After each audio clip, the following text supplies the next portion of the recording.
going live is much easier than recording. So Google is giving us very good opportunities.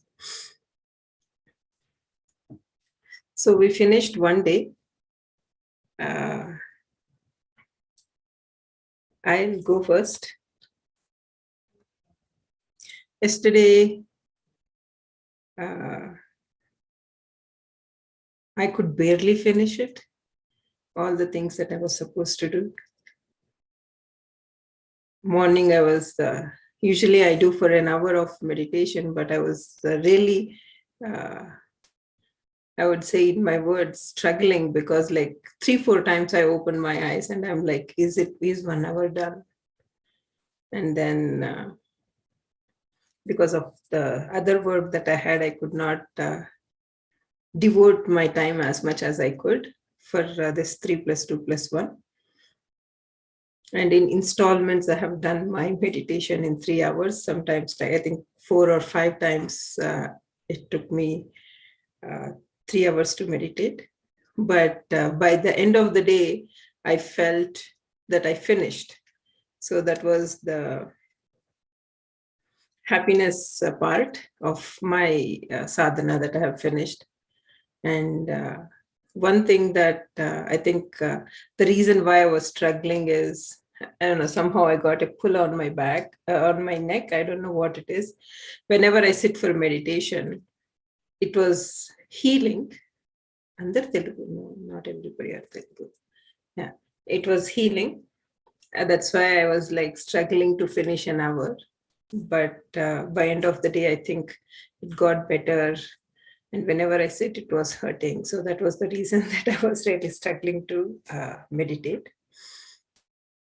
But I felt good, like there is something that I have achieved and accomplished that I could not have done with this amazing group that we have. So that is my experience. And guys, like if you feel talking in your own language, mother tongue, it's okay. The purpose of this Sajjan Sangatim is we want to express the way we feel.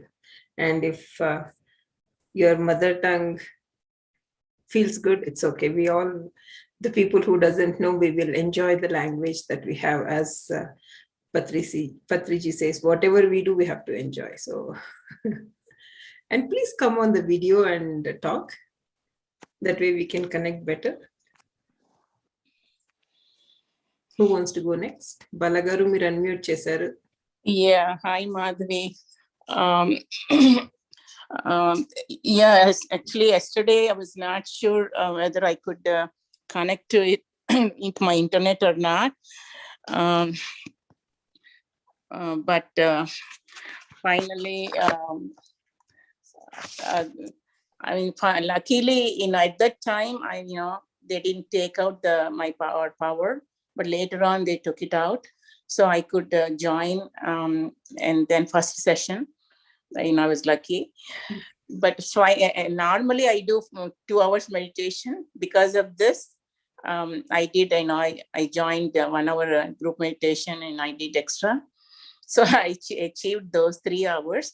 And then when I started listening to Lahin Mahasaya's book, Bintunte, I keep seeing him, on my Ajna Chakra. Wow, beautiful. A lot. Even last night I was listening to, on Padma Jaka Amma's video. I was sleeping. So most of the time I was just looking at, his picture, on my forehead. Yeah, wow, beautiful, Andy Balagaru. That's so nice. So it was wonderful experience. So overall, I think with this 3 to 1, it pushes us to our goal, not to lay back. Yes. that is so true, Andy. That is so true. I mean, honestly speaking, I think we all can do, as we all know, we can do so much, but we kind of lay back, and that's what Maharshi says, right? Patanjali Maharshi, we have to little push that we need to give, so that way that becomes like a sadhana without any effort. And when it came to when I was reading yesterday, I could not finish Lahiri Mahashaya's thing. I heard it before. I said, okay, I finished it. Today morning, I said, I'm not going to do that. And I heard Lahiri Mahashaya's point. One takeaway point two things that I really liked is he said, I mean, like as Patriji says that samsaramlone nirvanam, right? So in that story, what they say is Lahiri Mahashaya wanted people to, I mean, he took this birth, Lahiri Mahashaya's birth, to tell people that they have to they can do in they can do in this family surroundings. Like you can also do the samsaramlo nirvanam, like you can be a yogi by being a family. So that was his strong wish. That is why he has taken that birth, it seems. So it is something that, we all should cherish, because we are all in the same path, and then we should see how things move along with us. Because I also like the way he worked so hard, even with his job. He was also tutoring students to get more money for his family. And he was not wasting any time. He was also helping. He was also in those days established a school for girls. Even though, later they closed because nobody was attending. So he was, I would say like a reformer in those days, in early 90s. And he knew so many languages, and he was teaching everyone, so many languages, like all the people. And one more thing that Kashi Bai, or Kashi Lahiri Mahashaya's wife, what she says is, like, when the people come when the beggars come to your house, that means that Lakshmi is there in your house. That is why the beggars come, so that way you have the ability to give. That is such a profound message that they have given. I mean, it is really, really beautiful. I mean, those 2 points, it really stuck me in the Lahiri Mahashaya. I thought I'll share it with you. Yeah, wonderful. See, this is making us to go ahead and read and finish it. That is like a task. Even though we have that inner, I would like to do it, but this group, as a group effect, it makes us to achieve our goal. Very true, Andy. Very true. I totally agree with you on that. Actually, we should share this experience in Amma Kutumbam group, like as Sailja is posting it. So we should do that. I think we definitely have to do it, Andy Balagar. Sure. Thank you, Sailja. I will ask others to speak. Yeah. Thank you, Madhavi. Thank you, Balagaru, for your experiences. And this is Sailaja, whoever doesn't know about me. And my experience, and thanks to the universe for giving me this opportunity to improve myself, and that through Madhavi. Love you, Madhavi, for all whatever you're doing. Really, thank you so much. And because my experience was also, though not like Balagaru, this is something different. I enjoyed. That is the reason I'm so happy today. I could not complete all 3 hours of meditation. I could complete only 2.5 hours, and excluding the part which we did yesterday along with you. Excluding, if I include that, it will be 15 minutes more. But in the morning, early morning, I did for 1, and it was amazing from 5 to 6. And night, I did from 9 to 10:30, and it was really so nice. I couldn't even open my eyes at all, but I was forced to open my eyes. Actually, I could see so many faces. I don't know, so many faces. Some are weird and some are something. And immediately I heard one master saying, when all those faces are coming, you should ask the masters and why are they coming, and what they want to tell me. That's what I asked, but I didn't get any answer. But I'm glad that I could see all that. And then regarding the Swadhyaya, I also completed the Lahari Mahashi's, and I am very happy that we are all going together with Amma's thing. Because Amma, so in Patanjali's sessions also, she has asked us so many times to watch those Lahari Maharshi videos, and we're doing as a group. That's why I liked it very much. And another one, the Atmanubhavalu, I listened for some time, and that also I liked very much. This is my experience, friends. Thank you. Nice. Thank you, Madhavi. Atmayanam, right? Soul's journey. No, not Atmayanam. Atmayanam I heard yesterday when Madhu read, right? That's the Atmanubhavalu అని ఏదో ఉందంట. అది ఎవరిదో ఇట్లా అంటే స్వాధ్యాయం అంటే we can do also, we can listen also, right? 1 hour. That I did. And you picked the book Atmayanam, is it? No, Atmabhavan. Atmanubhavalu. LMD has written, I think. It starts with J. I will find out and tell you. And Atmanubhavalu. And in VMC also, that Seema told to read that one, and that is very nice. And I was thinking about that, and somebody was telling about that, and so I heard for 1 hour. See, what I would suggest is, like, if we pick something, right? Like, I mean, like, if you want pick Atmanubhavalu, just pick that and then keep on going. Continue for 21 days.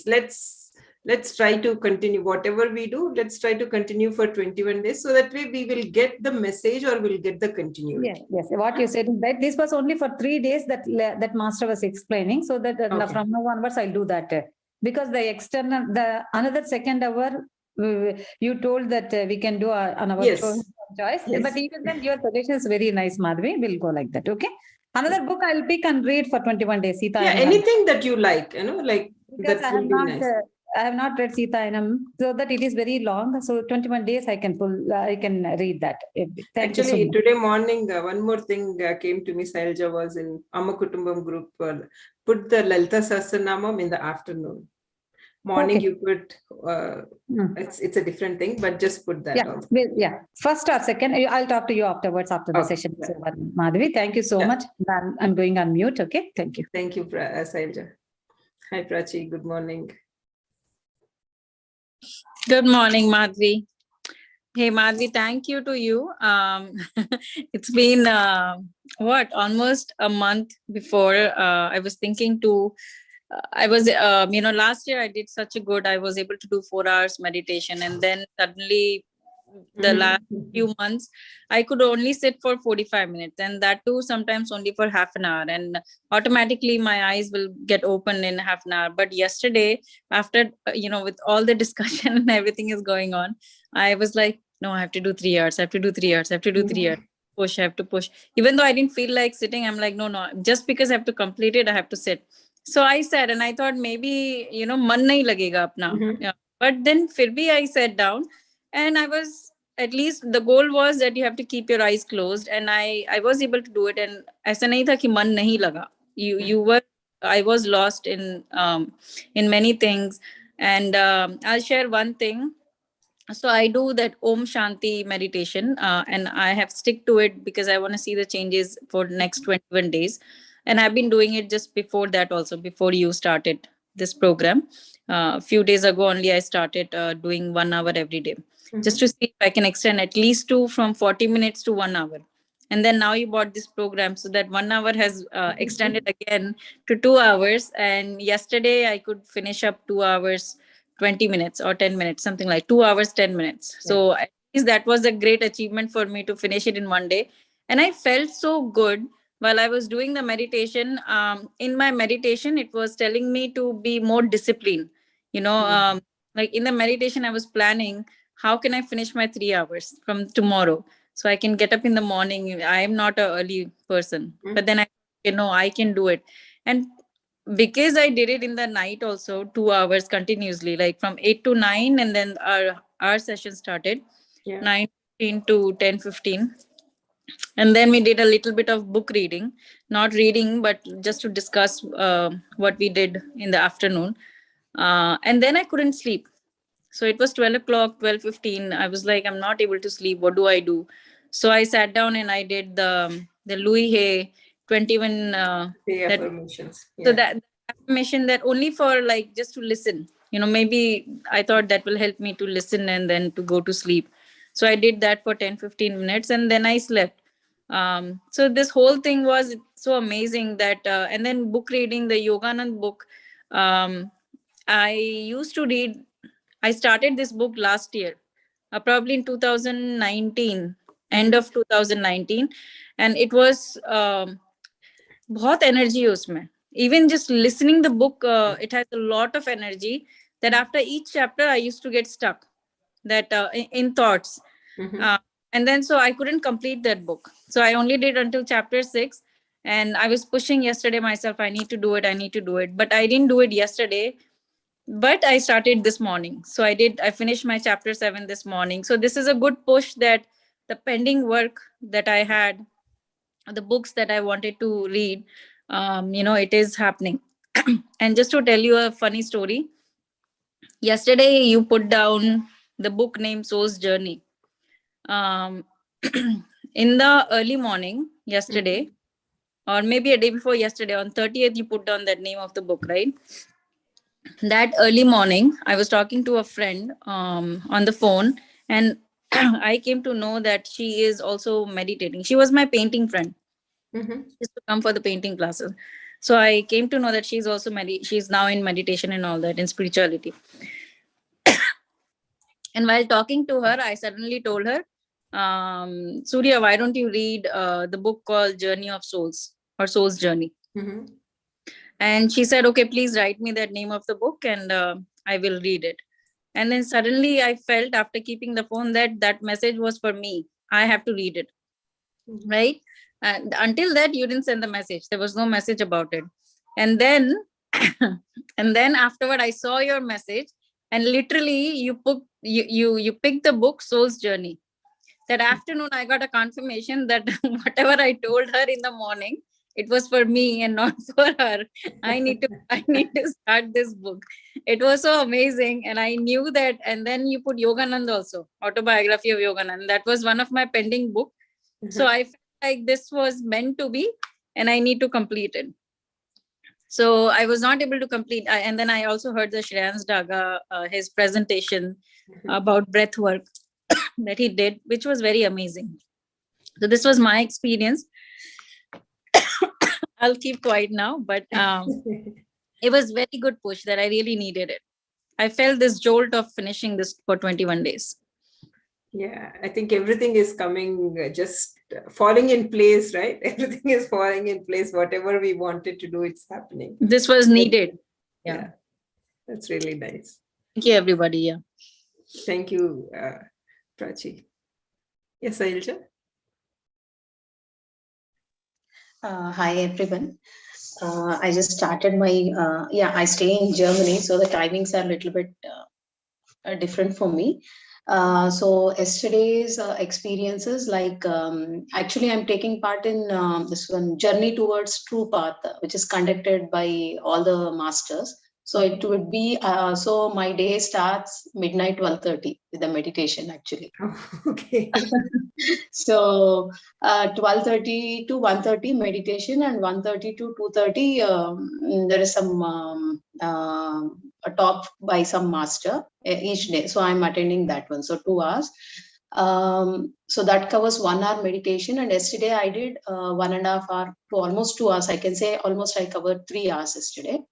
So it really went well. Coming to book reading, I couldn't do it. And one more thing is, actually my family is affected with corona. So right now, like almost all 4 of us, like in the family, are down. But this is really helping me, because last month we had something like 3+2+1 in Germany as well. But we didn't have, but we didn't have a Zoom session. It was like everything we have to do on our own, and we have to report. But somewhere I lost the track actually. So I couldn't complete that. So luckily I can say this session got started. So this time I thought like, I should definitely do it for 21 days. And also I wanted to share one more thing. I did Gudakesha meditation last 1 month back. That is the night meditation. But again, I'm unable to continue it to the now little bit. I still difficult doing in night times. So I want to gain control over that again. So maybe this will help me. Book reading little bit. I'm not finding time because like all are not well. I have to take care of the kids. So little bit I'm finding difficult there. Apart from that, yeah, it's really, I'm feeling good at this. I mean, see, because of this corona, but still I'm able to manage. I think that is completely because of meditation. I'm able to handle it. Yeah, that's so true. That's so true, Sailja. And Yeah. by any chance, if you can't do the book reading, there are audios and Okay. videos. So try to, I mean, like when you're working or when you're taking care of it, we have audios. Do you speak Telugu, Sailja? I speak Telugu only. Yeah. So Shamananda Laharidi audio undi. And then Okay. for Soul's Journey, Atmayanam kuda audio pettam. So maybe Okay, I will yeah. update that PDF one more time with audio and video. So try to, I mean, like, I know family comes first, so that is one thing. But like the fact that you're doing 3 hours meditation is a good thing, you know, like just trying to push ourselves a little bit will really help us to get into the Yeah, next level. yeah. I think I have to accommodate that one bit, 1 hour part. I'll do that. Yes. Yeah. Yeah. But So thank you so we much, are going to actually. we are going to read the book after our Sajjana Sangatyam. I don't know your time schedule. I don't know whether it's too late for you or. No, I can attend it because it's evening for me. So it would be 5:30 to 7:30 evening. Okay, so then maybe you can use your headphones and then, you know, like listen, because you know, that would be. Yeah, I know. I also don't read books, so that is why I know the feeling.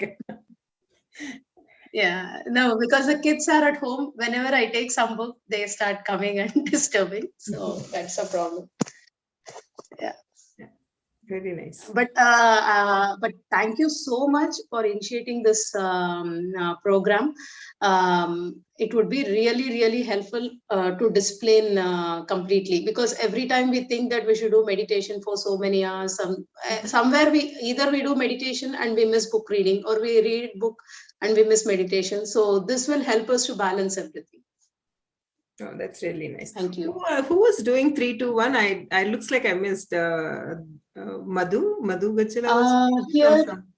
yeah, Madhu and Ramesh. Oh, she did Ram. put it in the group, is it? And maybe I missed it with a lot of messages. Yeah, they were doing it. I think when they were in India, they started it for 41 days. Okay. Yeah. Nice. Good.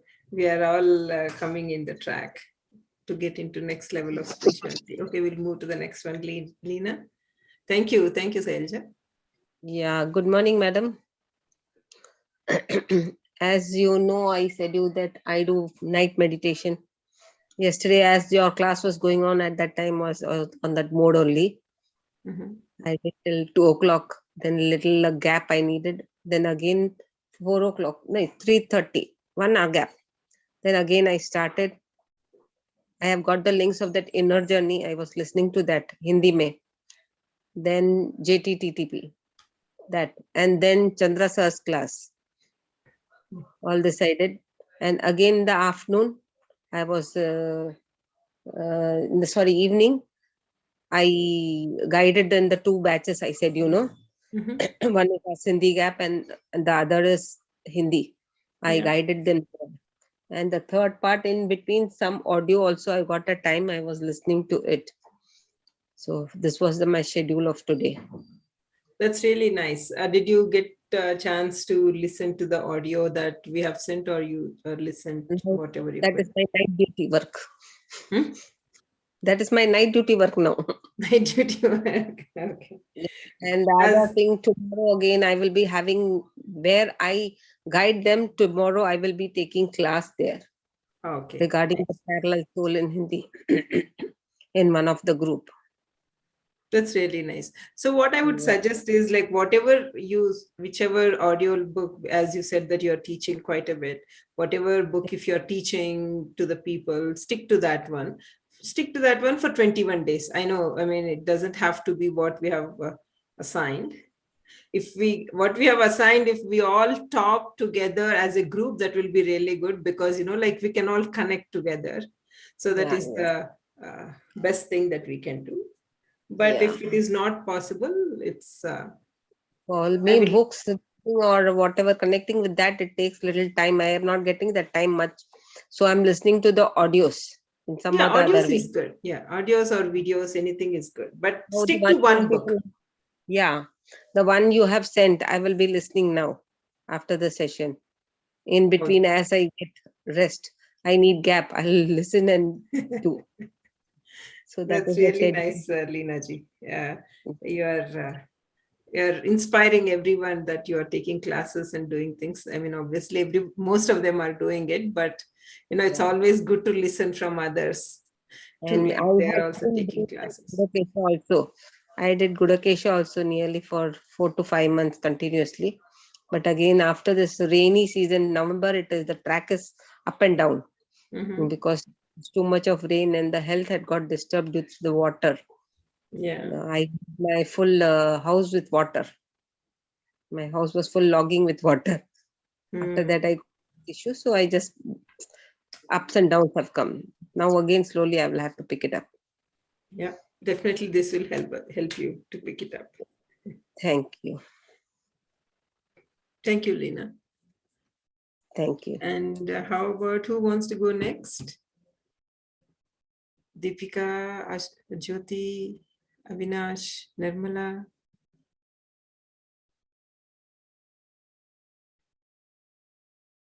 మాట్లాడాలండి. Okay, మీరు unmute చేసుకోండి నిర్మల గారు. Madam, if possible, try to send the audio books in Hindi or English also, because that will be comfortable for us. Telugu is not. I have put English autobiography of Yogi, and then we have put Soul's Journey also in English. Yeah, first preference to for the thing. Okay, everyone can listen. I'm comfortable with Hindi and English. Yeah, English is there, but Hindi, you guys have to help me if there are any books of Soul's Journey and there is a book like Atma Ki Katha. See, there is a library, PSSM audio library. Yeah, I think I can send you some books in Hindi. And there is also autobiography of Yogi. It's also in Hindi. I will send you the link. Audio. Yeah, you can share it in the group. Yeah, it's an audio in Hindi. Audio required here. Okay, good. Put it in the group, dear. Thank you, Prachi. Yeah, good. So that way Hindi people, they can do it. Hello, Madhavi. This is me, Nirmala auntie. Remember? Maybe Nirmala auntie that I talked to you long back. Oh. Yeah. Very nice, Andy. Yeah, ma. It's I am also taking some meditation classes morning and evening. For here, it's in California. I am in California now. Oh. Yeah, LA people and North Carolina and sometimes in Detroit, something like that. Amma. Very nice, Andy. I done reading a few books, but now I am doing this one, Patriji book also, journey. And these meditations, there are so many timings, some I get confused, so many timings. And so are they all American, US timings or Indian timings, or maybe sometimes Eastern time zone rastunnam aunty. Eastern time zone is US time zone. Yeah, US time zone. And like there is Eastern, West, I mean like all different time zones unnai kada. Yeah. So we are just writing Eastern time and then India time okat rastam, because there are other people also who are joining. Yeah, yesterday, I done Sajjan Sangacham with this book, but I'm so sorry, I forgot the lady's name yesterday. And I wanted to join those classes too, because we can share everybody's view about the book. Yeah, that is very nice. And yesterday the lady explained it very well. And yes, meditation, yes, in I mean, in even with my sessions and on my own and all, I am doing more or less 3 hours every day. Oh, that's really nice. And yeah, I spoke to Patriji recently, and Balakrishna Garu, and yes, I am keep in touch with everybody else's. And this you, I know, I don't know how you are doing this one, Madhavi. So many things. I don't know how you are managing with all this housework and maybe job or with all these things, but it's very nice of you, Delhi. Thank you, Auntie. It's so nice to see you, Auntie. First time I'm seeing you. We talked so many times on the phone, but yeah, yeah, really nice. Naki when me పేరు చదివితే నిర్మలా ఎక్కడో విన్నట్టుంది చూసినట్టు అనిపించింది, but I didn't click me. Yeah. Me voice winte, now I am like able to recollect it. Very nice. And so, have you old recordings, Amma? You mean the Power of Now, and you done few other books. Have you got any old recordings? Because people are sharing their opinions, Auntie, what we did was like, I mean, I can share it with you, Auntie. Like, it's more like it's not well formatted and things like that. Okay, matter. But yes, I can hear, those people, because you are all younger generation, I just want to listen to you. Definitely, Andy. I'll share it with you. Yeah. How you think about, because I am also giving sessions to people like you, they're all youngsters. So I just know, how they are feeling about all these things, because you are all more advanced. I know that one, I don't know, Auntie. The advanced is something that Patanjali Maharshi tells, that how much ever knowledge that you think that you know, you only know the avaginjanta telsu, mahasamudram anta undi telusukovali. Yeah, that's all. That's right. Because the people, generation to generation, the people are getting much. I don't. They are very intelligent. Someone now, you can see the kids, especially they are just like children. I know the youngsters are like dynamites. I know. I am your mommy's generation. I know, yeah. I just want to, know, how you youngsters feel about all these things and all, Auntie, what I would suggest, Auntie, is like, as we are doing these books, right, Auntie, like Paramhamsa Yogananda and then Lahiri Mahashaya, just as you're taking the classes, start teaching them these books, so that way you also will get connected and they also will get connected and everybody can get connected. Yeah. If there is a possibility. Yeah. That's what I already told them, Mama, because I am sending the copies to them. They are reading and sometimes they are listening, but they don't share at the moment, so, but I will ask. They can share their opinion and all, because all these people are very, very busy. I know, Auntie, that's true. Are coming to sessions sometimes. So I have to launch this program and I'm so busy and all these things, and this is not their first priority yet. Once when that becomes their priority, until then we have to push them. Once when it becomes their priority, we can leave them. And some people are there, some people are there. Some people, they really needs the meditation for health reasons. And they are very committed, but people with small kids and they have to do the jobs and everything, so sometimes, yes, they're stuck in the traffic and they do take the calls and phone during in the car itself, so and some of them, the boys very especially, they are very strict and they are very nice. Even in the lunch hour also, they are coming and doing the meditation, so nice. Yeah. And again, anyway, this generation are much better than about the meditation and all. If you compare to my generation, they are so hard to explain anything. Those people, But yes, it's very Yes, nice. Auntie. So proud of you. You are doing so many things. Thank you, Auntie. I guess the masters are giving me that power and energy to do it. I think they're the amount of ideas that I have. I don't know. We'll see how things go.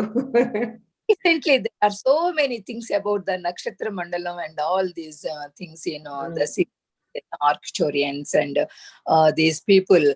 I don't know, but yes, they are putting so many YouTube things, and the people are channeling, and I don't know whether how far they are genuine, but yes, some most so many people are giving so many suggestions.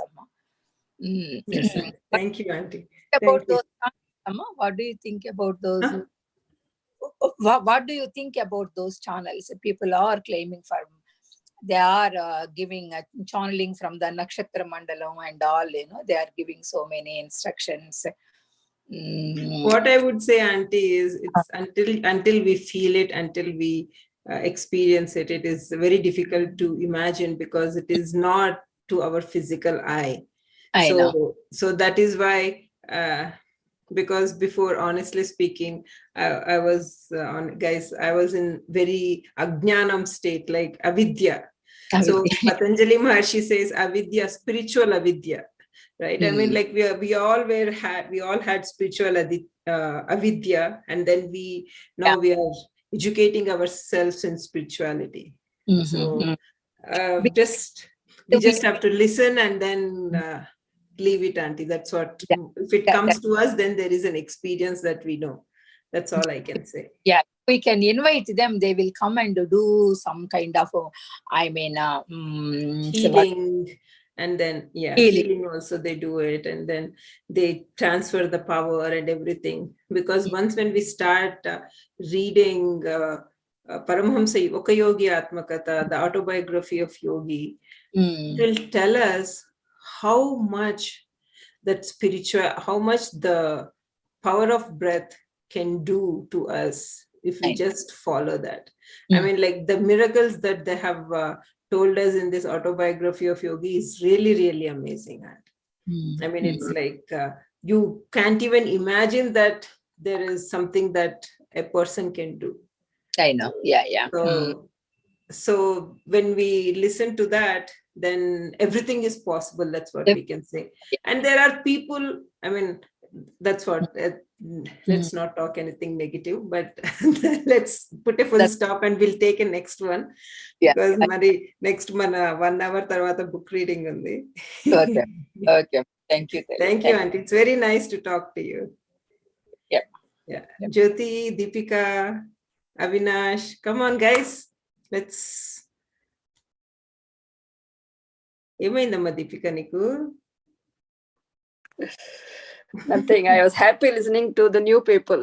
I was getting to know more people. It's good to hear so about happy. them. Now, మొహం మీద smile ఆగట్లేదు. It's like. So I just want to listen from others because we always meet and we know each other very well. So no, but yesterday's experience, yesterday's experience, it was good, man. Like I wanted to put,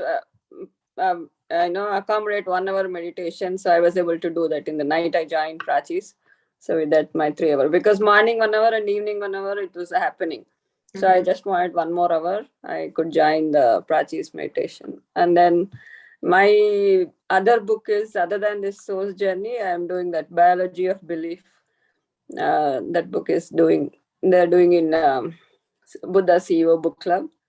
So it's also a very fascinating book. It talks about all the cells, biology of cells, and our belief systems, how belief systems affect that cells, working of cells. So it's something new. I didn't know about that. So being a non-science student, I didn't know much about that. So yesterday it was just an introduction session there also. We just started the book. So that was mine about yesterday. Nice. Thank you.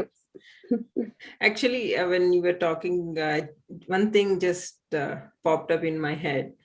In this 3 hours of meditation that we are doing, what I would want you guys to do is 1 hour of sadhana.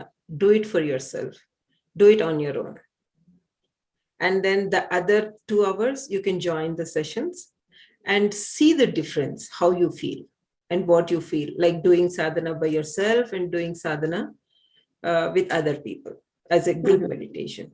You know, just came to me. I thought I will let you know, guys, about it. Yeah. Okay. Thank you. If anything, nothing is there, then we'll do 1 hour. Yeah. No, make it a habit to do 1 hour of sadhana for yourself in the morning, anytime in the morning or in the night, whichever time is preferable for you. Okay.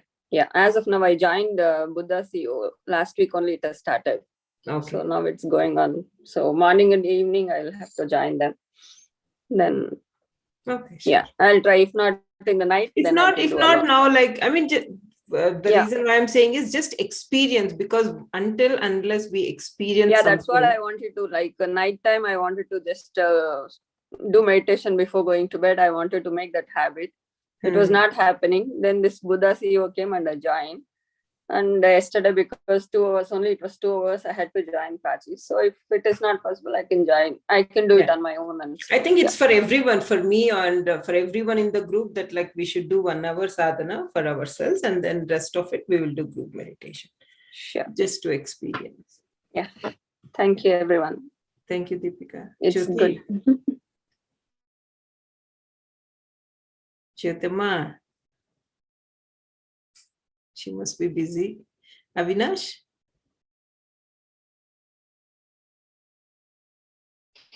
Nivedita came. So Nivedita, do you want to share your experience? Yeah, Jyoti, Chappama.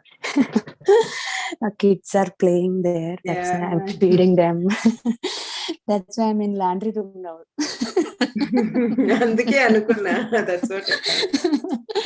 Yeah, I did yesterday 3 hours meditation. What you said, 1 hour meditation by yourself, right? Alone, right? I did the same thing every day. Morning 4 to 5 o'clock CST timing. I do alone. Then 5 to 6, one doctor and 2 other people are coming for meditation every day. I teach them meditation. Anyways, that time included my meditation 1 hour. Evening I do, before going to sleep, I did 1 hour. Luckily finished 3 hours yesterday. And half an hour in, usually we have a 5:30 session every day. By that time I did a half an hour. I mean 3 hours, 3.5 hours I did meditation yesterday, luckily. And Sajjana Sangatya. Sajjana Sangatya also going on very well actually in my life. Every day we have class. And book reading, oh my God, it's very difficult for me. Luckily you put videos. Otherwise I can't read book even in the single line. I watched those videos actually. So, done everything. Otherwise reading 2 hours, not even 5 minutes, difficult for me. I think ente ajnanam unte, if the more ajnanam that we have, the better we grow, it seems. So, if you guys feel that you had ajnanam before in your before some spirituality, so you will grow even more. So keep that in mind. Okay. Thank you, Jyoti. Okay, madam. నువ్వు వస్తేనే చాలు ఇక్కడ energy వచ్చేస్తుంది. But I can't stay in laundry room longer time, right? Okay then. Thank you. Thank you. Okay. Nivedita?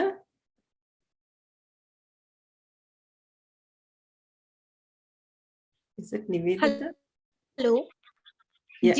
Yes. Hi. Yes, ma'am. I did my meditation, but I couldn't do for 3 hours. I did group meditation in the morning with you, and then I followed 1 hour on my at my own. That's it. And there was a surprise guest visit at my place, so I got blocked. And I couldn't listen to the autobiography of the yogi, but I did read Soul's Plan, which I was reading from before. I will start autobiography of listening from tomorrow onwards. Okay, sounds good. Yeah, I know sometimes it's just gets little busy, but yeah. Yeah, but I'm trying my best, and after the again it is a good start. As there was in mind that I need to do meditation for 3 hours. I did 2 hours today, so maybe tomorrow I will be able to do 3 hours. Yes, I'm sure you will do it, Nivedita. We are all on the right track. The fact that we are all in this group shows that we can make it.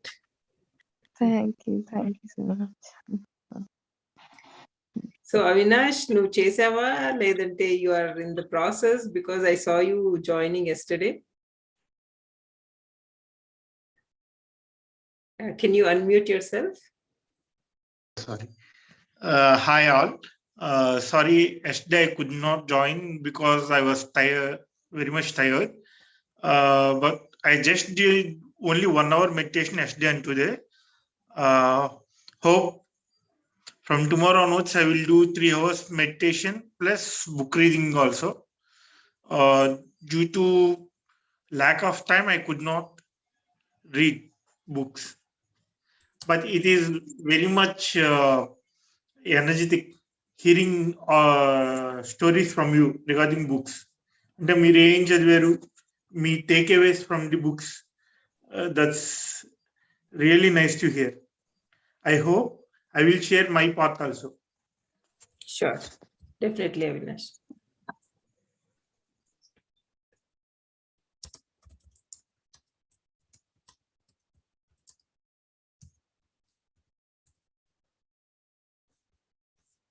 So the next segment, in 3 minutes, we will go to our soul's journey, reading of our soul's journey. And if anyone wants to raise their hand, want to read, please raise your hand. We can take turns and then read the book. Balagaru, మీరు కంపల్సరీగా read చేయాలి, ఎందుకంటే 3 days you're taking off. Yeah. I will read today. I will definitely read today. I'll open my iPad and get ready. I can share Andi Balagaru. I've been doing. Okay. I'm very happy that you're all doing this 3+2+1. Yeah, let me open on my iPad. That's easier for me to read. Sure. If others want to see it, they can just see this. I really don't know how to make it big. I thought the Guna, he sent the book. I thought that was much clearer, so I'm sharing that one.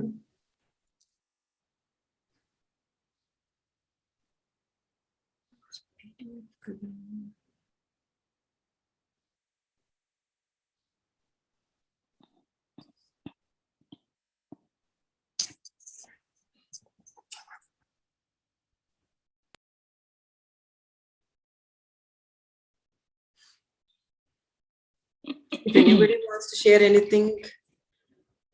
So, are you going to share, Madhavi?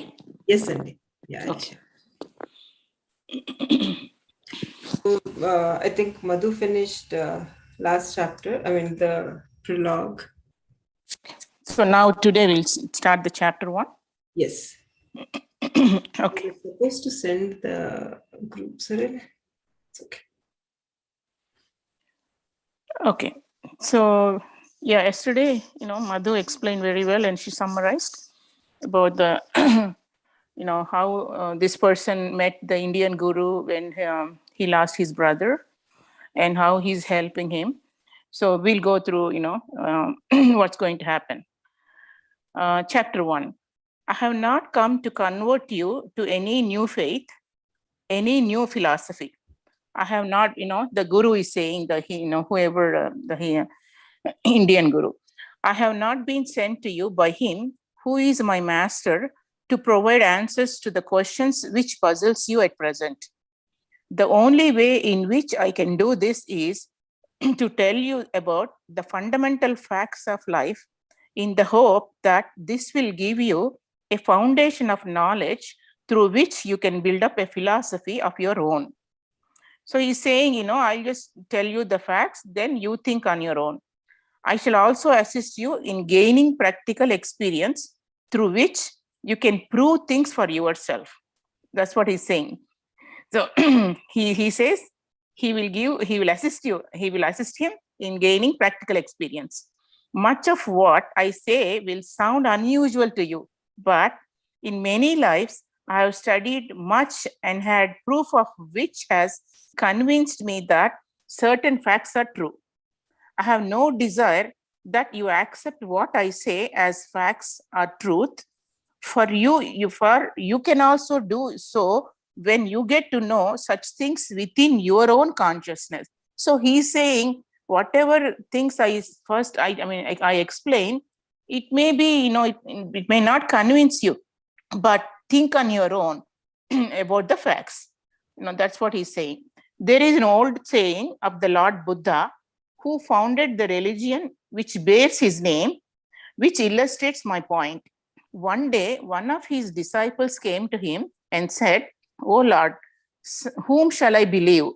One man tells me this and another that, and both seem sure they are right." The Lord Buddha replied, "My son, believe not that which any man says, not even I, the Lord Buddha, not even I, the Lord Buddha, unless it appeals to your common sense. And even then, do not believe it, but treat it as a reasonable hypothesis until such time as you can prove it for yourself."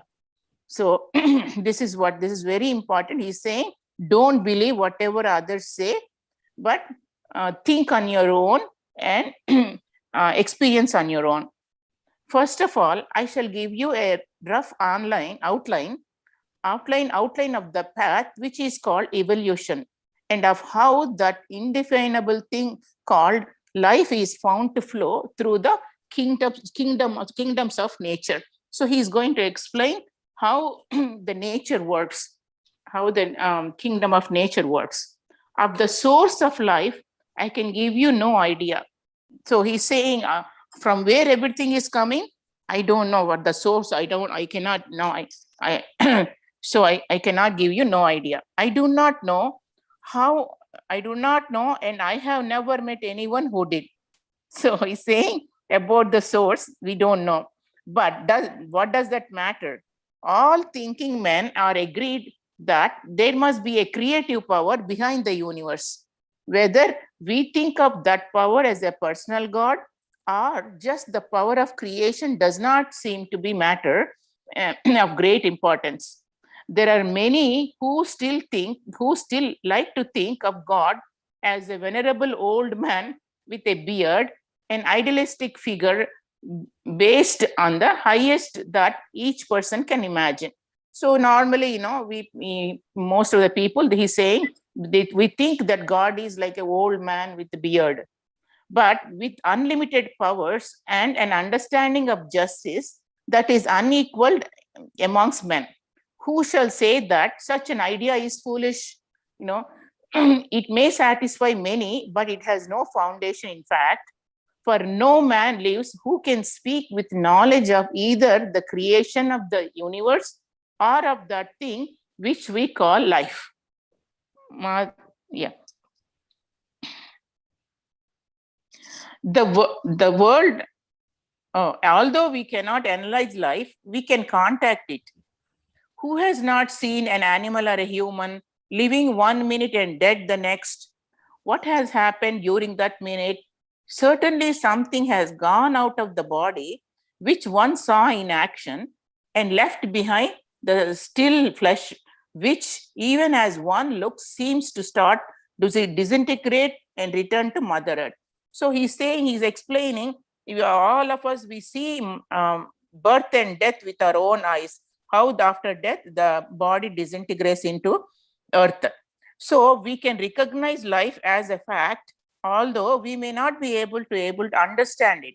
So he's saying we know there is life, and certainly we cannot create it as we can so many other things. So he's saying we cannot create the life on our own. So we cannot so many other things in these enlightened days. The mind of man has produced many synthetic aids to nature, but not synthetic life. So that is true. So we have seen so many computer inventions and other things which man can create, but not the life. The world of science tells us that life is found in all four kingdoms of nature: the mineral, the vegetable, animal, and human kingdoms. So in all the four, the life Do exists. pioneer lesson in this one. Where's the packet? Can somebody unmute? Yeah, I did, Andy. Okay. We do not need to be told that there is life in the animal and human kingdoms. We know that animal and human, because we think, we move. So everybody knows we have life in us. We can see that for ourselves, but it is more difficult to credit that there is life in the mineral and vegetable kingdom also. Reliable sources tells us that even rocks have life, and that when the life force is withdrawn from such rocks, they commence to decay. In time, they crumble and return to the dust, much as a human body does. Though the process takes a longer time, it is certainly easier for us to accept that the fact that vegetables have life than that rocks have. For when they are withdrawn from the ground, the source of life, in their case, we see for ourselves that they wither and die. In due time, they become dust, as do all living things when the life force is withdrawn.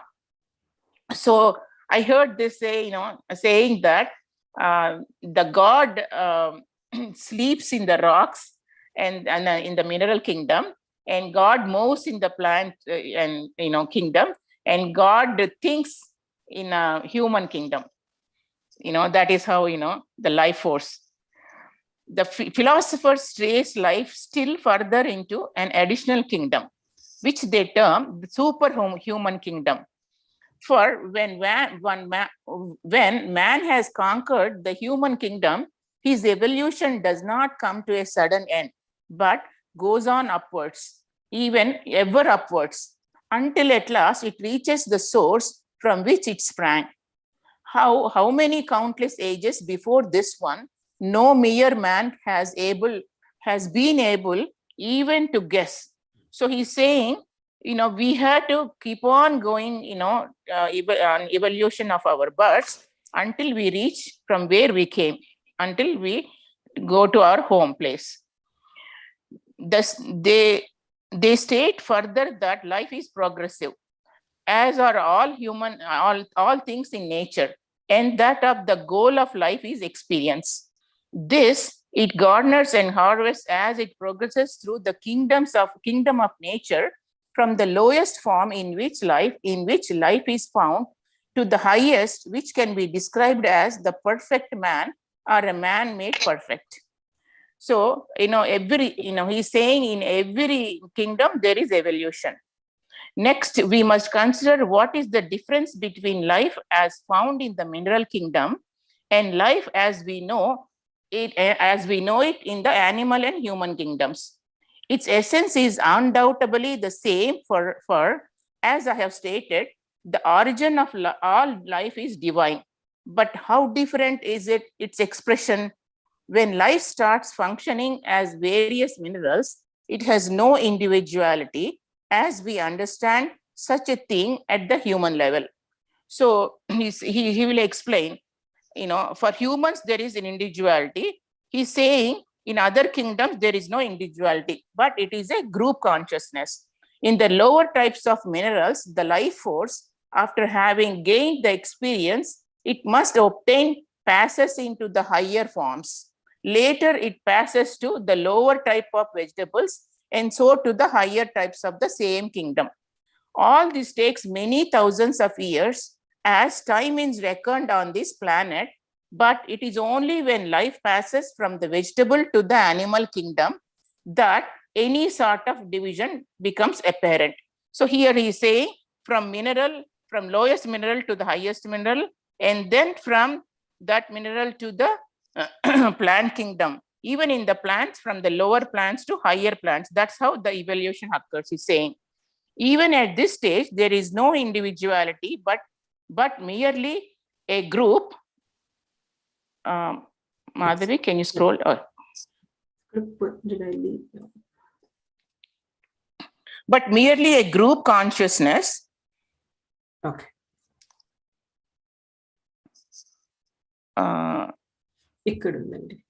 Okay. Merely a group consciousness or a group soul common to all the different animals of the same species. That is how, in animal kingdom, it is a group consciousness. That is how they evolve, which works on the directs these animals from without. When the life force passes to the human kingdom, an indwelling spirit or ego inhabits each individual body and dictates the thoughts and actions of every human being. So when it comes to from animal to human have individual life force, which the spirit we call, and the spirit and ego, and it dictates the human individual. At this stage of evolution, group souls have an influence upon races, but none on individuals who now have free will. That's why humans have free will. To animals, man is a super animal. Just as to a man, perfect man is a superman. It is unfortunate to find that this super animal is inclined to act with cruelty to his younger brothers rather than with compassion and understanding. In fact, he seems to be the main cause of the suffering they undergo. He's saying, without knowing, with all the ignorance, we fight with each other, but we are all have the same spirit.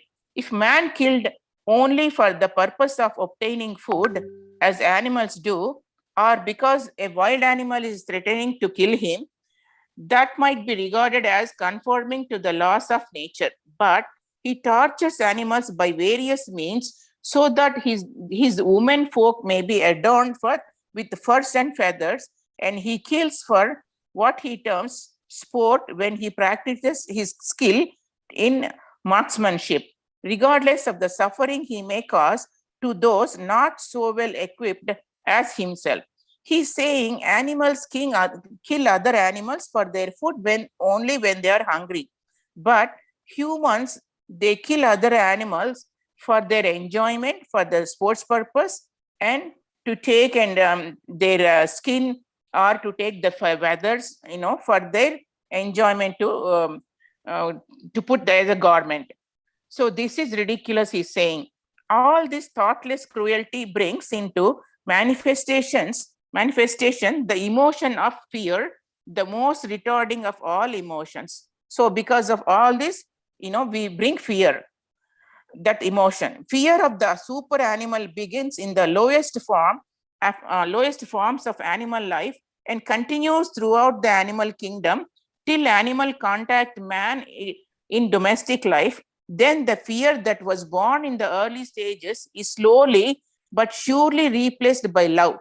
Until this happens, the progress of animals along the evolutionary path is slow.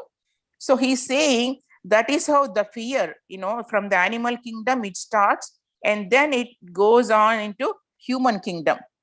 And until this fear converts into the love, and this evolution path is, very slow, he's saying, until we get rid of this fear.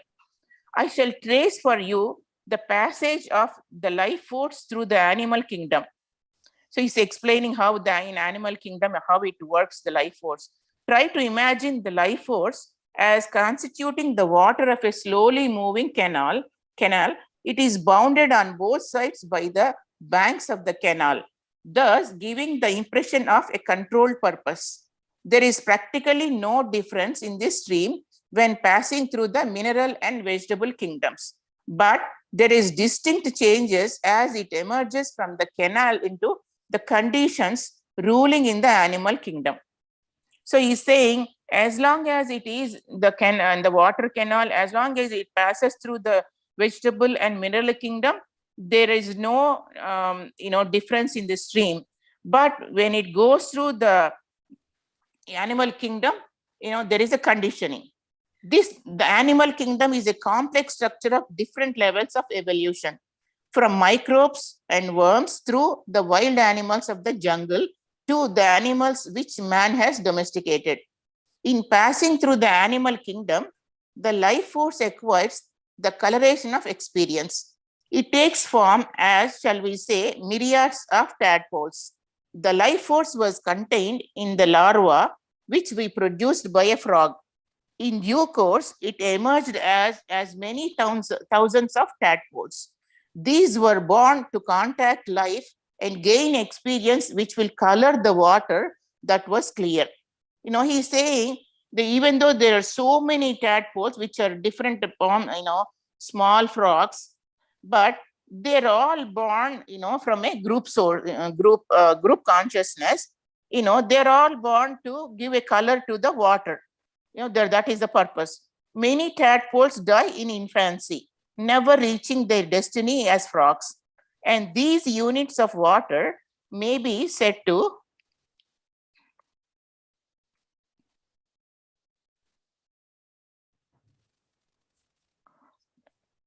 these lives may be short when they eventually come to an end. The units of water comprising these young frogs return to their soul groups. So that is how, he's saying all these young frogs, when they die, they go into their soul group as a group, colored only with the small experience of discomfort or suffering. So they don't have that much suffering due to the cause of their deaths. Others live longer, in due course contact human life. The frog learns to fear its tormentors, to run from them, to hide when possible, and avoid contact with them. See, that is how the bigger, the older frogs, they develop the fear, when they come contact with the human beings. In due course, it dies either by a natural death, which in the majority of the cases is unlikely, by unthinking cruelty of the human kingdom, or by an attack from one of the natural enemies of the frogs. So, even these older frogs also, they will die eventually either with the other animals, enemies of the other animal kingdom, such as snakes. So we know that snakes, most of them, they eat these frogs. When the units of water comprising these fragments of life return to the compartments, their experience most certainly colors the water, which when it started out was clear, with many colors expressing its suffering in its diverse forms. The whole experience blended together leaves that the compartment colored with the experiences of all the units, none of which has a separate identity, all being part of the complete group soul. So this is here what he explains. The frogs, all these tadpoles and frogs, they came just to experience that color and give color, the green color to the water. And then they will go back to that group consciousness. After one or two lives at this stage of evolution, the life force with its accumulated water experiences passes to the next level. So after these experiences, they will go to the next level. Instead of tens of thousands of tadpoles, it is divided into about 10,000 units of rats or mice, for example. So they will go next one into rats or mice. The rat is born with fear of the human beings and of its natural enemies. Fur is not the water colored with the fear that was brought back from the lives lived in the earlier stage. In this series of lives, fear continues to grow. In his early life, the rat is taught by bitter experience to avoid man at all costs, to work by night when man is less of a terror than by day. And if he manages to live to a ripe old age It is certainly due to his cunning and mastery of methods of circumventing his natural enemies. So that is how from the frog stage, he will go into a rat stage or mice stage. And then they have they have fear of human beings. So they work only in the night time to avoid the human beings. While I was still pondering his final words, I looked up at the room and the room was empty. I sat quite still for a while and tried to grasp the idea of what he had said, and after a time, much of it came back. At first, I did not consider whether I believed it or not. That did not seem to matter.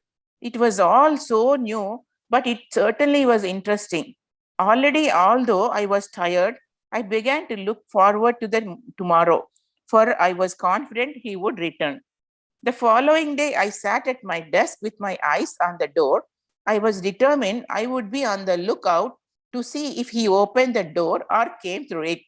But if I expected something supernatural to happen, I was disappointed. For just at 11 o'clock, the door opened noiselessly in the ordinary way, and he greeted me, as I should have expected him to do, just by saying, "Well, are you ready to hear more? Or did I bore you yesterday?" I suppose my reply must have satisfied him, for he continued from where he left off. The level of evolution of the life force reached in the wild animals is as far removed from the humble worm as he is from the plant world.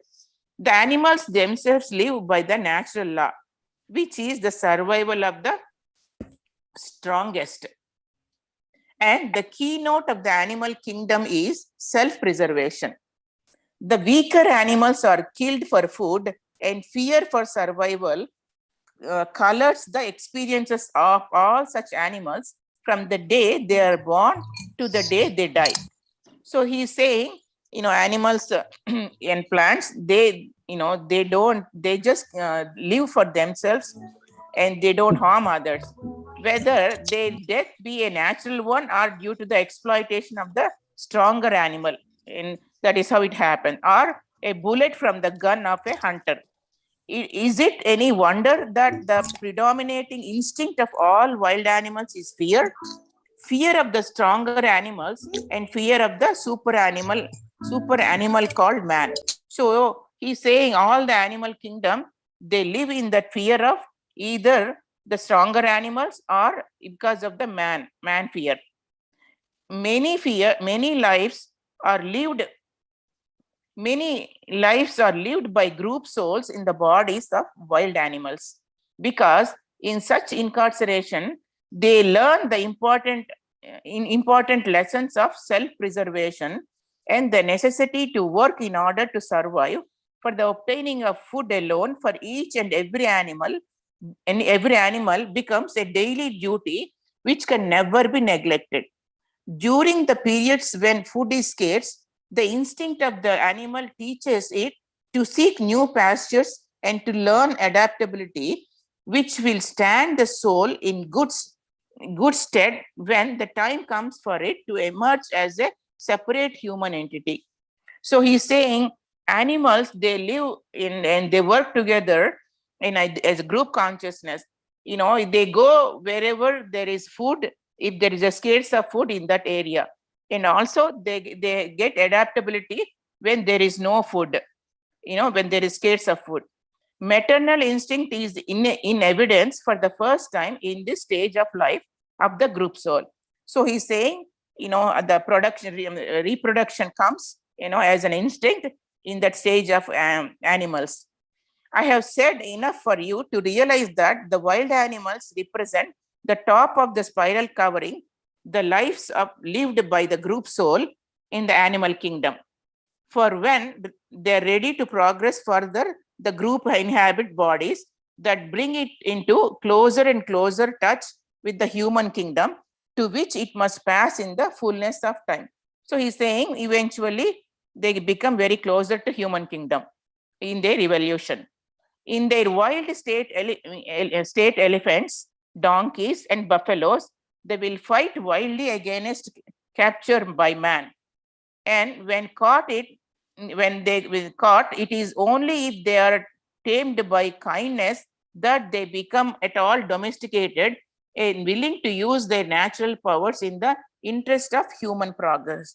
So he's saying, if somebody, want to capture elephants, donkeys, buffaloes, they fight in a wild area. But if they are domesticated, they are tamed with the kindness. That is how, the progress happens. Even after years of captivity, they seldom become really domesticated.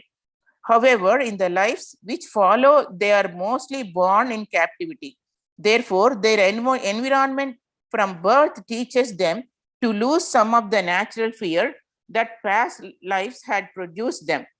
The most evolved of this group are the cattle, for they are often stall fed in the winter months, and it is generally admitted that the providing of food for an animal does more to gain its confidence and eradicate its natural fear of man than anything else. So eventually, these animals, when they are domesticated, they slowly lose their fear, of the human beings. That's what he's saying. Slowly but surely, some of this fear of the human race is obliterated, and the group soul is ready to pass into its last stage in the animal world. Slowly, these animals, the domesticated animals, they evolve from their fear and they become into this human world, which is the last stage of animal world. They becomes closer, and that of the truly domesticated animals. So the final stage of the animal kingdom is a domesticated animal before the humans. The horse, the domesticated animals are the horse, the dog, and the cat. The group soul, which in the beginning went out seeking experience in the form of approximately 10,000 tadpoles, has gradually but surely divided itself into fewer and fewer parts until in the last stages of the animal kingdom, it is in every way. It is in every way. Can you scroll down, Madhuri? Yeah. When the group soul has evolved to the stage where it is divided in half, it is in every way domesticated and has come to understand man as he really is. So all these domesticated animals, they understand the human being, the man, very well. Now the possibility of its individualizing as a separate human ego becomes a fact. So slowly these domesticated animals become humans. How many lives still have to be lived by this group soul depends entirely on the human beings to whom these two animals are attached. So depending upon how many life cycles it takes, it all depends upon the maturity of the animal, the domesticated animal. How much the animals are attached. If one of the two owners of these horses, dogs, or cats is not an animal lover, and therefore the treatment meted out to the animal is unsympathetic or cruel, then some of the fear which in the last 20 lives has been partly eradicated will come back again, and more lives must be lived before individualization can take place. So he's saying eventually they have to get rid of their fear of the human beings. Then only they can take the human birth. I cannot emphasize too often or too strongly that if people realized how important it is for them to make friends of all domestic animals and do their part in making them understand man, then this last stage would be reached much more quickly than this often the case. That's why he's saying we have to show sympathy and we should not be cruel to these domestic animals. Then eventually they evolve into human being. Please understand this clearly. No group soul can individualize into a human soul until all fear of the human race has been overcome. Love is not an emotion which relates exclusively to the human kingdom. So love is not only to human kingdom, it is everywhere, in every plant or animal kingdom. In its highest form, it encompasses all nature. Therefore, man's part in animal evolution is to see that in the true sense, perfect love catch out fear, for without understanding help, the progress of animals and the evolutionary path can be retarded for an unlimited period of time. So he's saying, if we do not show the love and affection to the domesticated animal, so it will take much longer for that to take human birth. How does individualization eventually takes place? It can come about in one of two ways: through the pathway of either the heart or the head. So he's saying the individualizing and to become a human, it can happen in two ways, either through the heart or through the head, which varies with the type of animal. It can be said that a dog must frequently passes into the human kingdom through love or to sacrifice. Often a dog is so devoted to his master or to the family of his adoption that in an emergency, his instinct of self-preservation completely deserts him and he sacrifices his life to save that of his master or a member of the family. So we know how we see, some of these dogs or, or cats, they, they come to rescue their owner or the one of the family members. It is not essential for the dog to have made the supreme sacrifice of its life for the group soul to individualize. When a dog has learned all the lessons it was meant to learn in the animal kingdom, and when all fear of the human race has been eradicated, it would be a waste of time for the group soul to continue with more incarnations in animal form. Its destiny is then elsewhere. So a transfer to a new and more enlightened sphere of existence takes place. So when in the animal kingdom, when in the domesticated animal, when all the fear of the human being is eradicated, then the evolution of to become a man or human being, it becomes through the heart or head, he's saying, and that happens. But for that it has to be completely, there should not be no fear of human being. The first incarnation in a human body is not necessarily passed in a body as undeveloped as the lowest type of human being on the earth, for often the new ego, through having gained much experience in its last few lives in the animal kingdom. So he's saying, especially, the first when it takes the human body, human form, it need not be undeveloped in a very lower type. Depending upon the life of the animal, domestic animal, it can take a higher form also, he's saying. Especially one who has given up his own life for a human.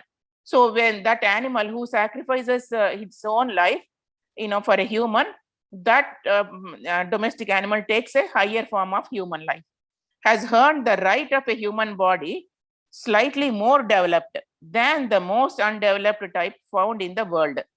A horse individualizes in a way similar to that of a dog by outstanding devotion to its master.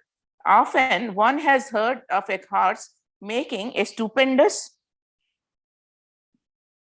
effort when called upon to do so, only to drop down dead when the effort has been successful. So this happens in dogs and also in horses. The how they are so what do you say?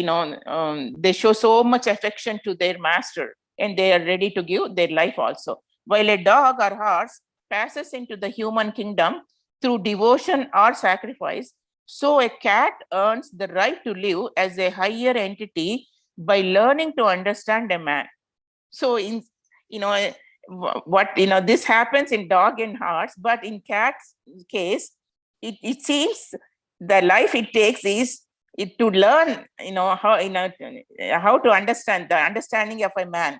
That is its purpose, it seems.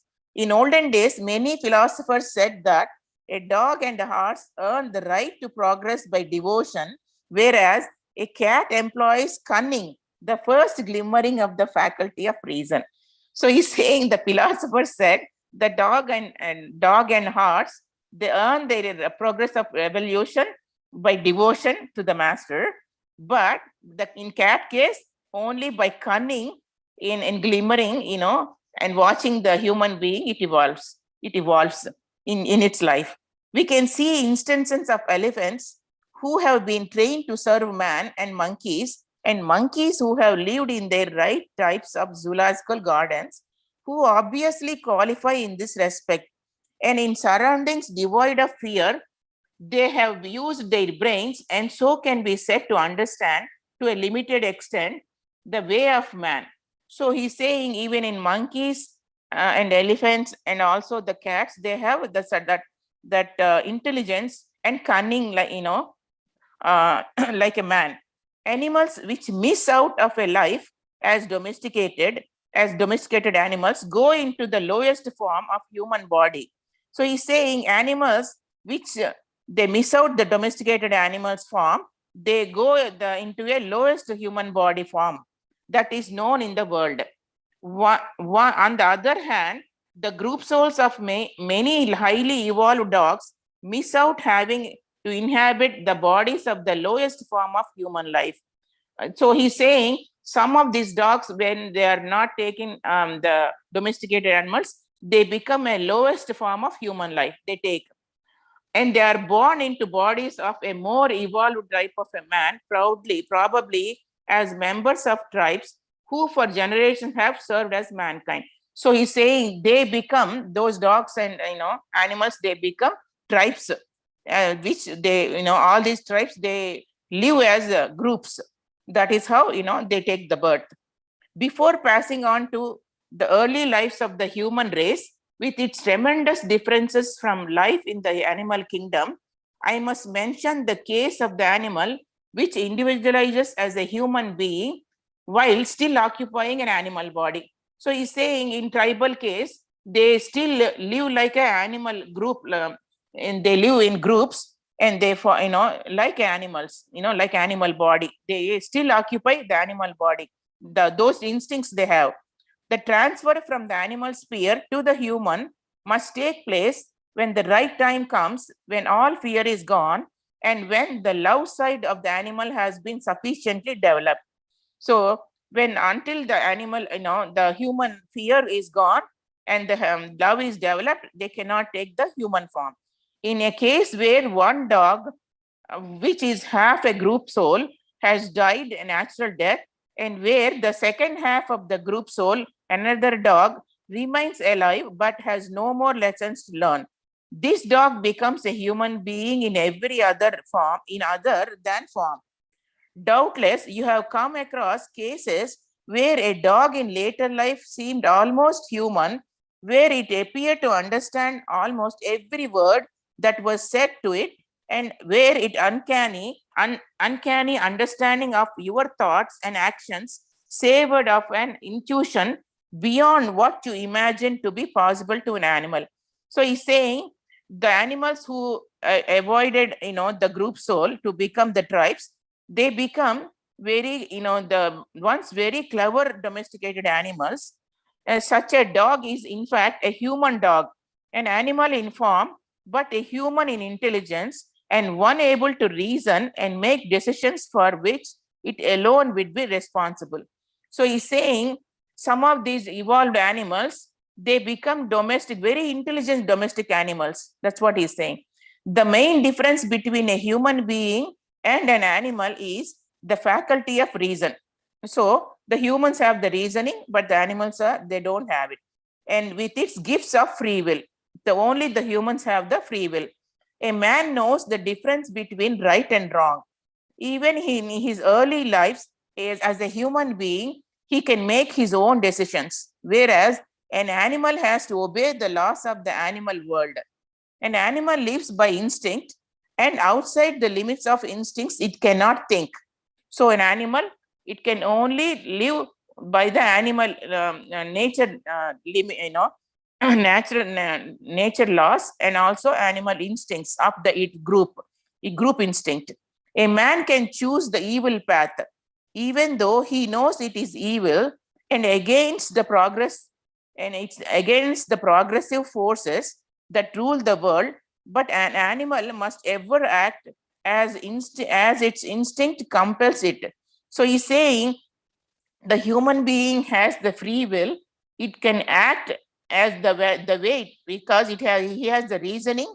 He can take whatever choice he wants. But in animal case, it cannot do that. It has to follow the forces that do, the nature laws. It has to follow the nature laws. So can you, okay. Against the progressive process that rule the world. But an animal must ever act, it instincts and compels it. That is the law. Once again, I did not see him go, for my mind was so full of these strange ideas. I decided to write down everything I could remember. I decided to write down everything I could remember of these two talks and came to the conclusion that I would make shorthand notes of all the future talks. And so, Madhavi, you want me to continue chapter 2 or? Because another. Yeah. Okay, I think another. Let me see, Andy, how big. Should we continue? What do you guys say? Or you want to discuss? Yeah, I think maybe discussion would be more helpful. Yeah, helpful. Okay. So the summary here, how the evolution happens. He's saying, every mineral kingdom also has the evolution from very lowest form to, that is how we say in all these precious minerals until the diamond. Diamond is the highest form. And the same thing in a plant kingdom. Some of the plants we pray, we worship the tulasi plant, and some of these, like Audumbara vruksham, and there are so many, these are all evolved plants in the plant kingdom, and the same way in animal kingdom. And there is also evolution in animal kingdom.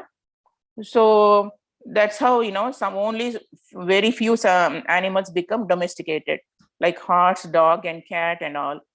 So, and eventually those domesticated animals, in most of these kingdoms until animal kingdom, they have only group soul consciousness. They do not have individual consciousness like humans. And finally, the domesticated animals, when they lost their fear of humans, and then when they develop the love, then they take the human birth. That is how the evolution happens. But that human birth can happen in two ways. One is if the domesticated animal is in a higher form, it takes in a higher form of human form. Instead of going through the evolution of very primitive stage.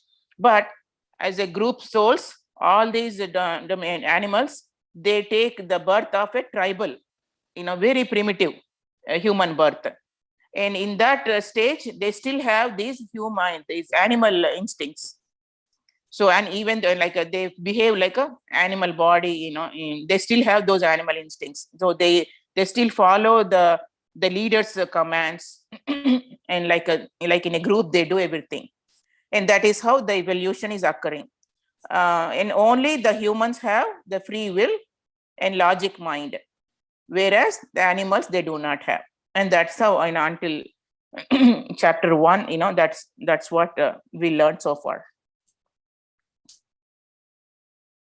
It's very interesting, we are how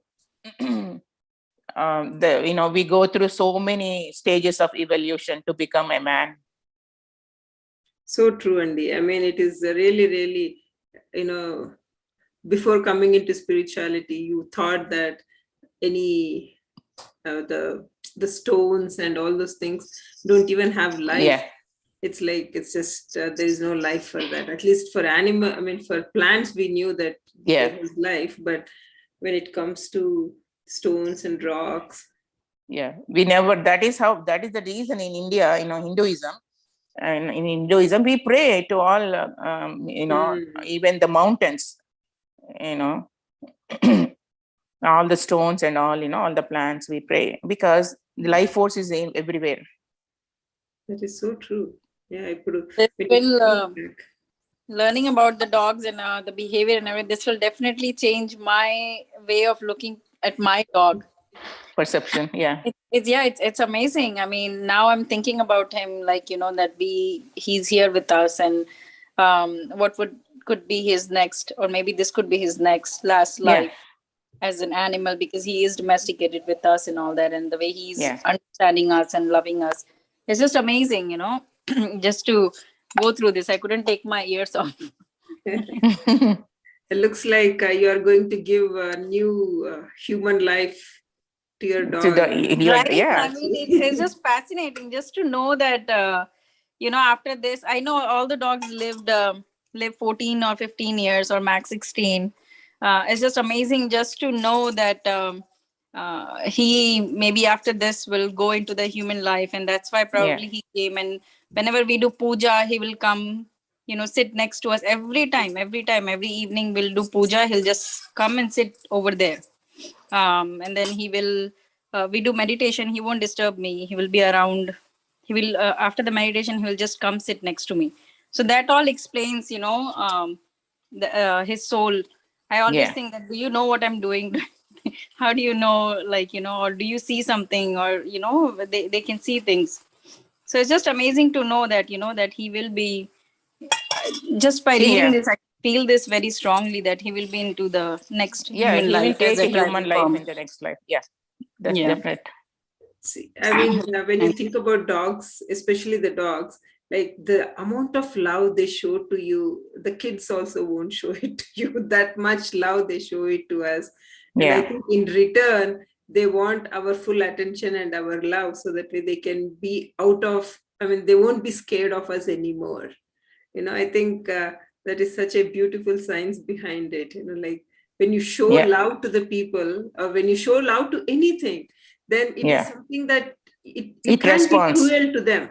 Yeah. And also, Madhvi, like in my family, my mother-in-law and, my sister-in-law back over in India, and my mother now, she's fine. But initially they were all against of having a dog as a pet, and, as a cat, as a pet, or whatever animals that in US, they usually have a lot of people who is domesticating a pet. I have seen iguanas, I've seen so many other things. But it's just amazing. And back in India, if I talk about this, they don't like it that I have a dog as a pet.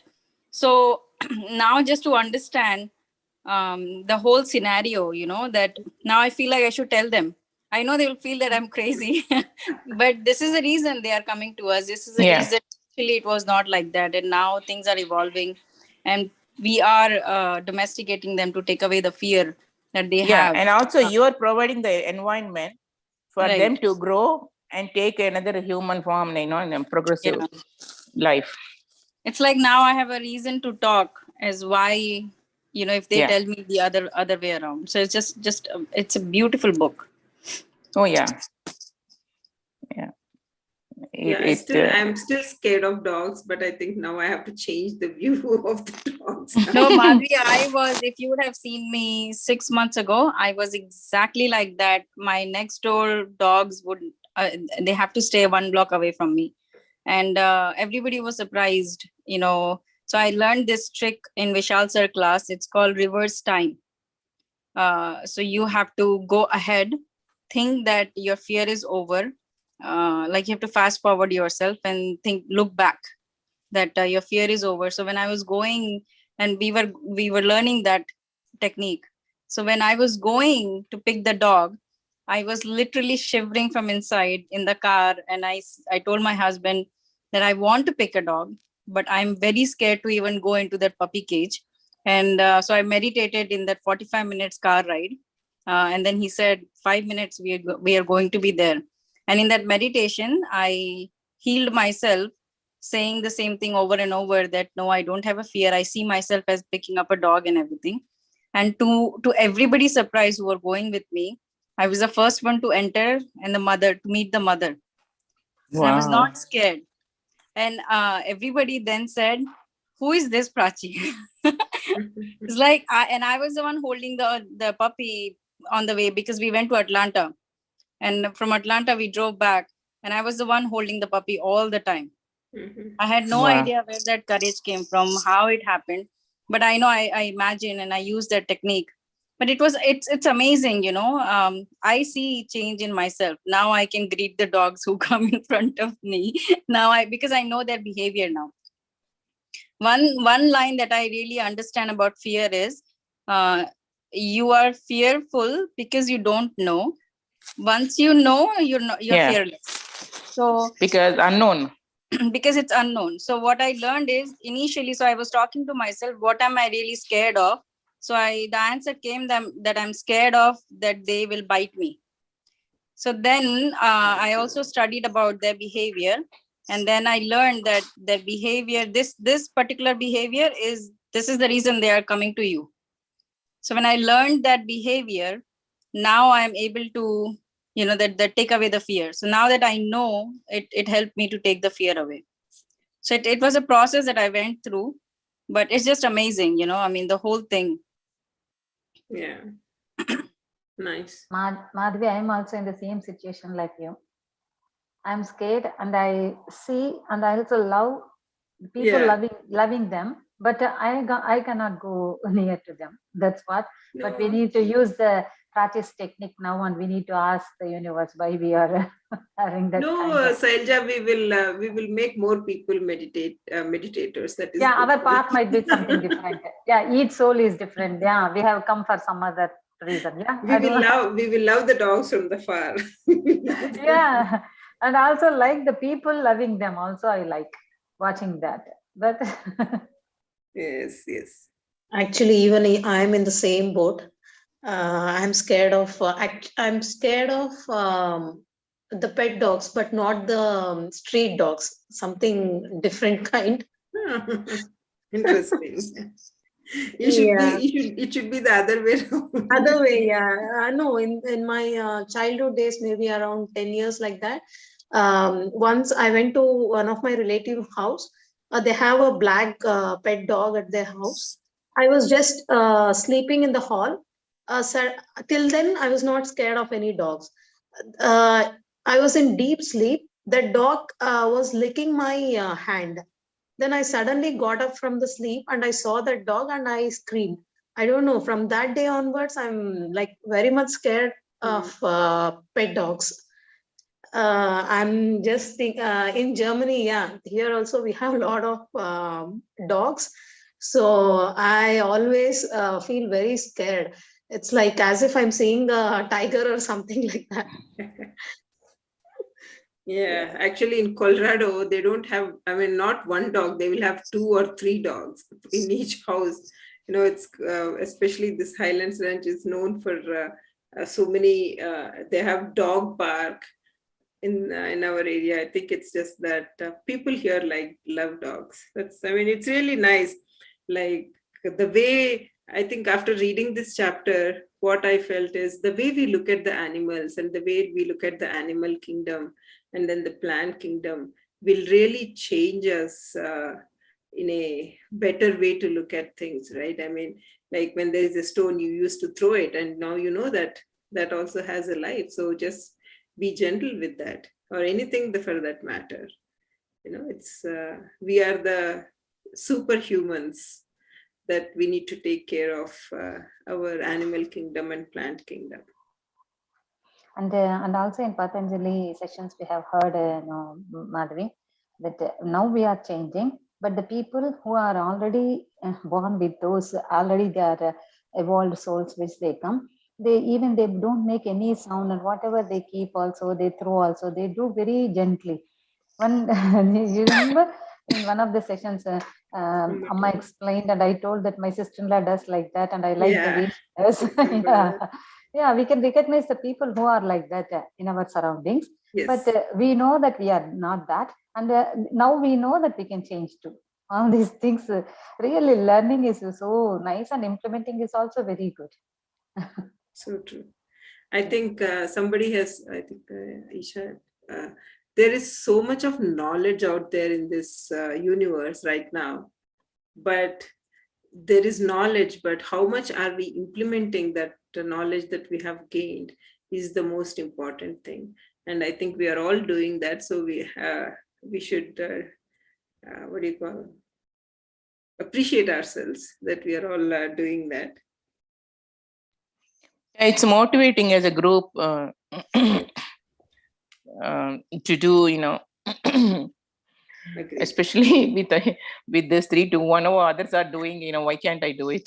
I know, right? That's so true, Balagar.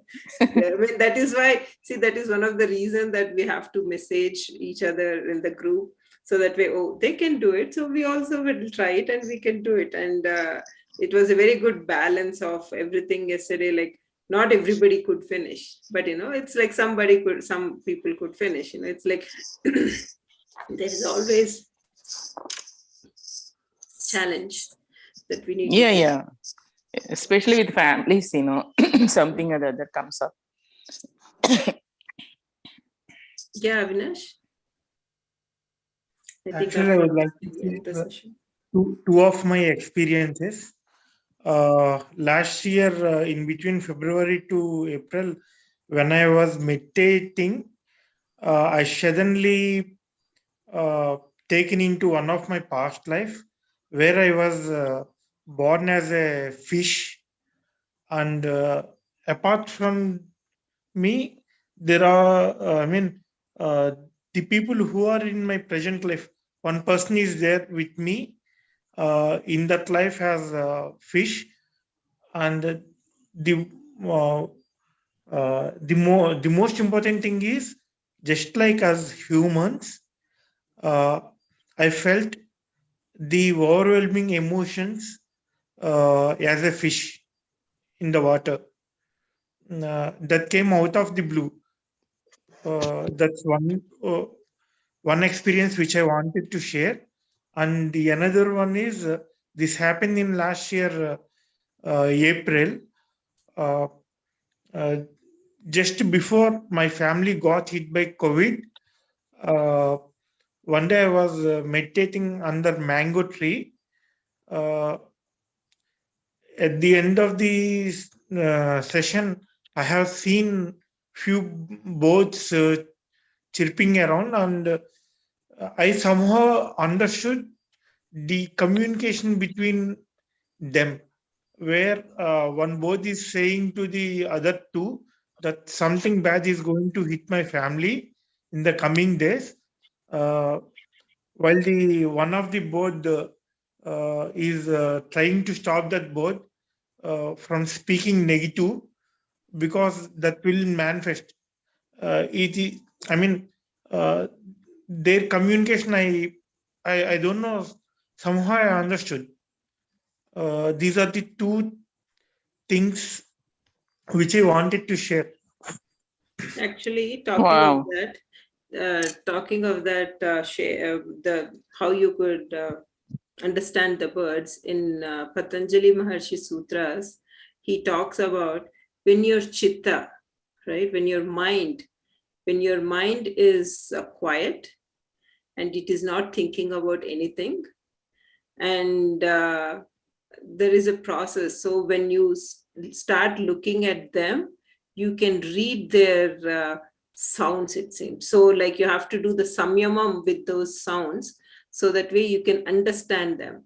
This can happen only when your vrittis are not there, and when your mind is clear and not thinking about anything, it's quiet. It is like kind of a siddhi that you develop once when your mind is quiet, and you are connected with the nature at that level. Yeah, to that particular sound, sound. So that is when it happens, samyamam. See, I think in Ramana Maharshi's case, he always used to talk to animals and birds. I think we all also can talk, Antandi Balagaru, but when you have that samyamam sthiti, like dharana, dhyana, samadhi ayyaka, when you get into that state, after that, when your chitta is clear, then you can listen to, you can understand any animal, it seems. But what we need to do is we have to keep our mind clear, our chitta clear. Yeah. That is true. That's what like when you start knowing all these things, you come to know that how powerful you are. it's really amazing. But Yeah. yeah, we will learn more. I would also like to share something related to this. Now, I don't know if my son could understood or what it was, but this morning it happened. Every other day, we get a black crow in our backyard. And he comes every Saturday where he'll come and right in front where our dining table is. So we can see him right there. So this morning I saw him and I was like, okay, let me go get the bread. And I told my son, go keep the bread outside. So he said, should I go? What if he just flew in front of me and he'll scared me? I said, no, he will get scared, flew away, just go out. So he went out. The moment he was going out, the crow looked. So when he kept the bread, he came back. He got so excited. He said, Mama, that crow said thank you to me. He said, why are you saying all this? So, as a general human being, I'm like, what was the expression? What did you see? What happened? Just tell me, because it's right in front of me. He just went out and came in. And I'm like, explain me what exactly happened. And why do you feel that he said thank you? So he said, no, the moment I went out, he looked at me, he flew away and he started saying cow, cow. And then he flew away and I literally felt that he smiled and he said thank you to me. I said, okay, then let's see if he comes back. Because once we walk out, he's scared, he went away, right? He flew away. So I said, okay, if he really thank you, he should come back to eat. And to our surprise, next moment he took a turn and he came and he ate the bread. He sat down and he ate the bread and then he flew back again, taking the pieces. So, and he has done this before also. But the way he came and he, as if he knew. And I was shocked. How can you tell them? How can you say that he said thank you to you?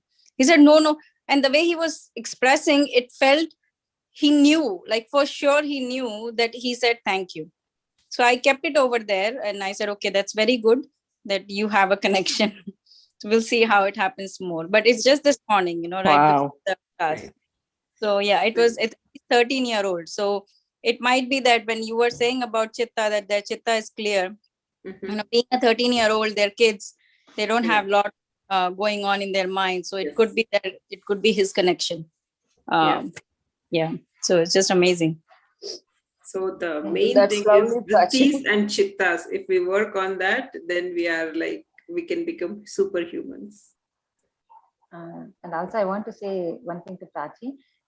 What you said is correct. It is his connection.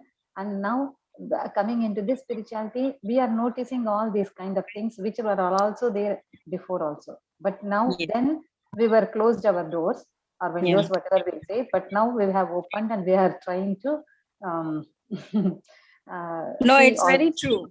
I would have just literally said, oh yeah.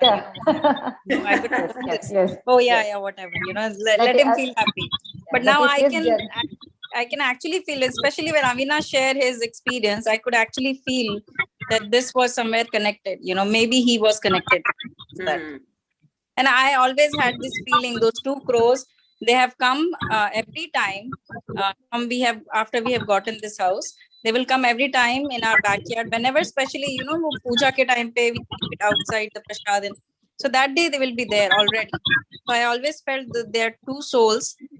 Those are the two souls who is coming to us again and again. I don't know who they are, but I have a very strong feeling that they know us or something like that. So I would like to know about the souls of the crow and, maybe if this book has more, I would like to know how they get evolved and, what happens to them. Oh, these crows, they evolve as a group. It's a group consciousness. It's not individual. Okay.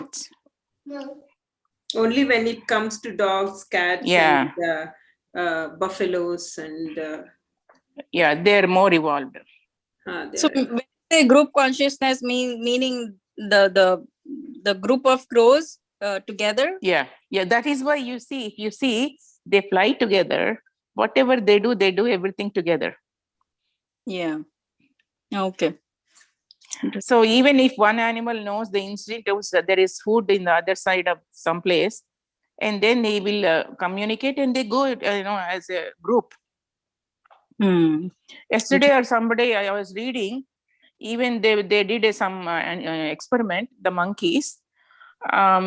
Even in one part of the, like even here in America, when they did something to monkeys, they communicate everywhere in the, all over the world. Eventually, all they learn. And that is how the group conscious works. Okay. Looks like we are all liking each other quite a bit. So let's end our session. It's 2 hours. Yeah, I know. I had so much work. So from tomorrow.